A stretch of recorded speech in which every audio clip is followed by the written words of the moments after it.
Hello. Welcome back to Following Science, the podcast where I uncover the stories and truth behind medical and scientific practices. I'm your host, Rutu Parl, and today we're going to be diving deeply into a rooted issue in healthcare that has impacted countless lives: the medical mistreatment and biases against women, especially women of color. Now, let's start with the story. In 2012, Shantaquilette Carter-Williams felt a strange flutter in her heart. Over the next 6 years, this flutter grew into worrying symptoms such as chest pain, shortness of breath, back pain, stomach aches, and nausea. These symptoms took her to the emergency room multiple times. However, despite these visits, she kept receiving the same inconclusive answers from her doctors. Frustrated, she eventually stopped seeking help, assuming that all her symptoms were just minor issues, and because she had the cold. She chalked it up to stress or a recurring flu as well. Then it wasn't until May 18th, 2018, when Carter-Williams had a heart attack, followed by a stroke 9 months later. That's the true severity of her condition, and it was revealed after it was too late.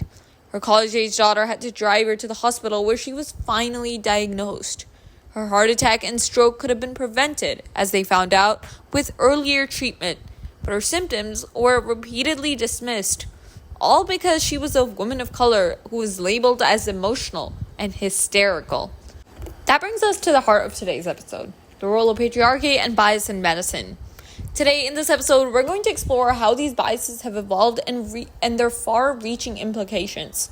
We're also going to understand the roots of these biases by looking back in history, and looking back at different things such as early anatomical sketches by male artists, which have often exaggerated women's features and portrayed them as reproductive bodies with no intellectual capabilities. Through these depictions, we can realize and see how the notion has been reinforced that women's primary function was to bear children and has dismissed their intellectual and physical health. Now, the term hysteria, as I mentioned before, has itself a troubling origin. Historically, it was used to describe a supposed psychological disorder in women, which was believed to be caused by a wandering womb. This label often allowed medical professionals to dismiss women's symptoms as mere emotional disturbances, stripping them of agency of their own health. Now, this belief that women were only good for reproduction plays into the biases and lack of research that places even today. Clinical trials often exempted women, perpetuating the myth that women's biology was too unpredictable to be useful in scientific studies.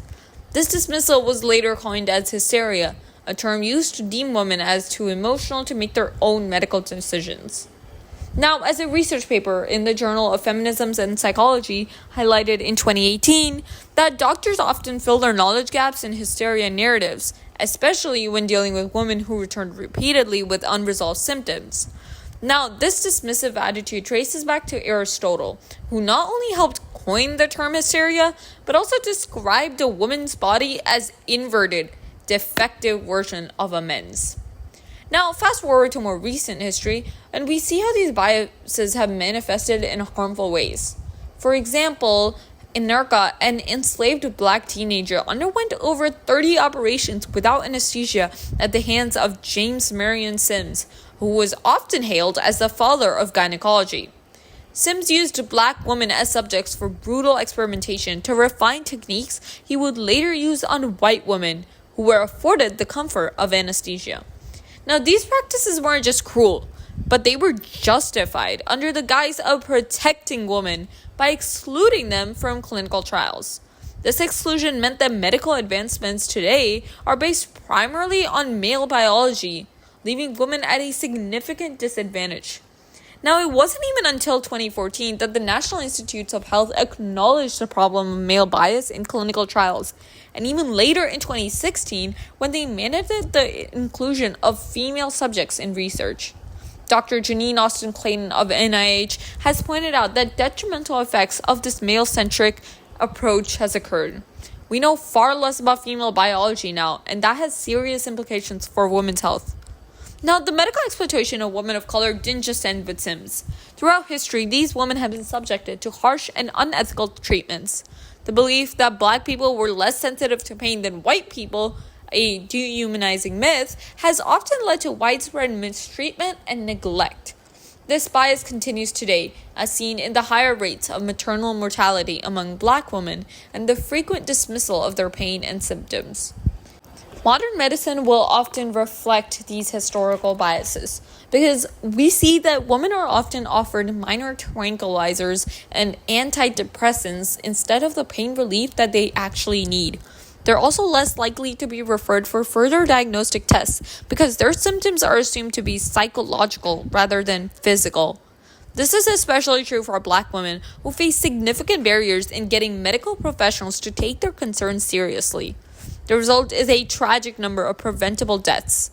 In the U.S., which has the highest rate of maternal mortality among developed nations, Black women are disproportionately affected.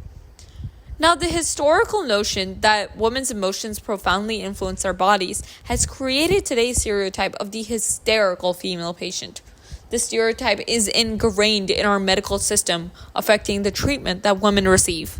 So, after exploring the role of patriarchy and bias in medicine, its evolution, and its large-scale implications, we must confront the reality that the medical world is still plagued by these issues. Women, especially women of color, continue to be overlooked and mistreated. It's time for us to acknowledge this history and work towards a more equitable future in medicine, because women deserve to be heard, respected, and treated with the same level of care and seriousness as their male counterparts. Now, as I wrap up this episode of Following Science, I just want to thank you all for joining me today. If you enjoyed today's episode, please subscribe and share it with others. Let's continue to shed light on the important issues together. Until next time, stay curious and stay informed. This is your host, Rutu Oparo, and this has been Following Science.